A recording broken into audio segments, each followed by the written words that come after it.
स्वयं भोजन लेकर दौड़ पड़े ताकि उसका मित्र भूखा ना रहे। और जब उसी मित्र को भोजन चोरी के आरोप में राजा के लोग बेरहमी से पीटने लगे तो यह दृश्य देखकर स्वयं भगवान जगन्नाथ की आंखों से आंसू बह निकले। उड़ीसा के जांजपुर नामक स्थान में बंधु मोहंती नाम का एक अत्यंत निर्धन भक्त अपने परिवार के साथ रहता था। धन दौलत उसके जीवन में कभी नहीं रही, पर उसके हृदय में भगवान श्री जगन्नाथ के प्रति उसका प्रेम ऐसा था जैसे ईश्वर नहीं बल्कि उसका सबसे सच्चा मित्र उसके साथ रहता हो। वह अपनी पत्नी और 2 बच्चों के साथ भिक्षा मांगकर जीवन यापन करता था।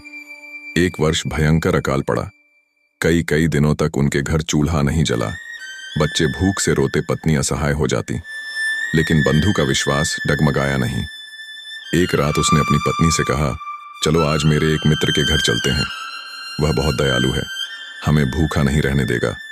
परिवार यह न समझ सका कि बंधु जिस मित्र की बात कर रहा है वह स्वयं भगवान जगन्नाथ थे।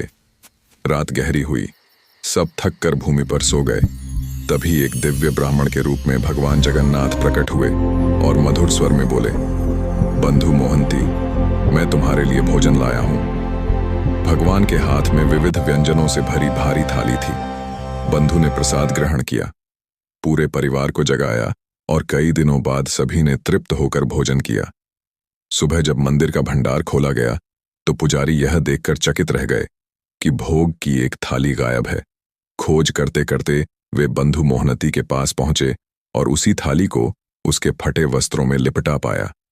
संदेह में आकर सेवकों ने बंधु को अपमानित किया और पीटा, पर वह पीड़ा में भी बस इतना ही कहता रहा, जय जगन्नाथ जय जगन्नाथ।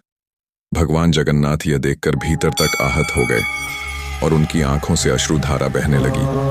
तब भगवान ने पुरी के राजा प्रातः रुद्र को सपने में बुलाया और कह दिया कि यह भक्त मेरा मित्र है और उसे सम्मान देना चाहिए।